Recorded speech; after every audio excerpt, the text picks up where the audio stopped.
TV's hottest stars hit the red carpet in LA for the Emmy Awards, and it was not a night so much about snubs as surprises and some well-deserved wins.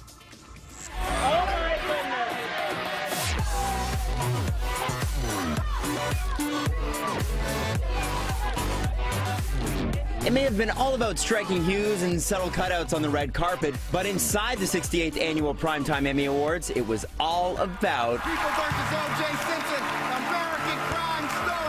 FX's limited series dominated with 5 Emmy wins, including Best Actress for Sarah Paulson, who gave a stirring shout-out to her +1 at the ceremony, Marcia Clark, the real-life character she plays in the show. The more I learned about the real Marcia Clark, not the two-dimensional cardboard cutout I saw on the news, the more I had to recognize that I, along with the rest of the world, had been superficial and careless in my judgment, and I'm glad to be able to stand here today in front of everyone and tell you I'm sorry.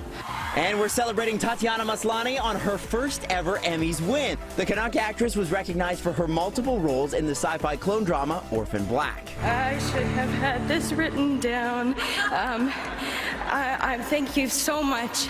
Indeed, we can confirm the always humble Maslany was not expecting to win. Check out what she told our Terry Hart just a few days ago at the premiere of her new film, Two Lovers and a Bear. Do you have a speech prepared? No. I might write something down so I don't freak out, sitting there, but there will be no reason for a speech. Oh. It'll just be a fun night.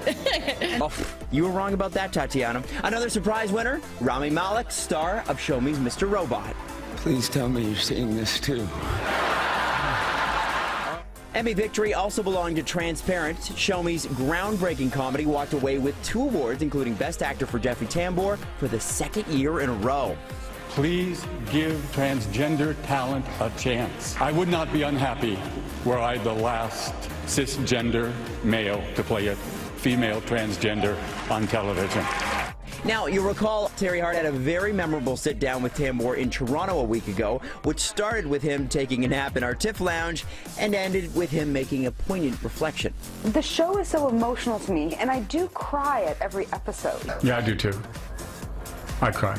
Well, I cry and I laugh. What's great is that this show is delivered with the assumption that there's an intelligent audience out there who wants the truth. The night's other big winners included Game of Thrones, which scooped up 3 awards, pushing it past Frasier for the most Emmy wins ever for a primetime TV show.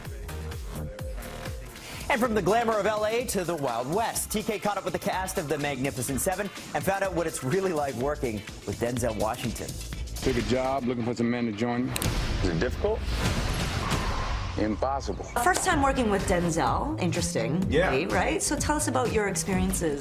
He's a legend, and I certainly took something away from this. Just a lot of very valuable lessons about this craft and about being a leader and being an icon in this industry. Your other castmates, though, would say that working with you was quite an honor for them. Tell us a little bit about the atmosphere on set. A lot of talented dudes, good actors, great physical skills, handsome guys. Everybody's a gangster in their own right.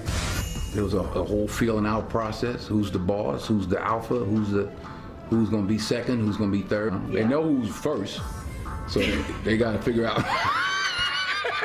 Indeed they do, Denzel. We'll hear more from Washington, Pratt, and the rest of Magnificent Seven later this week.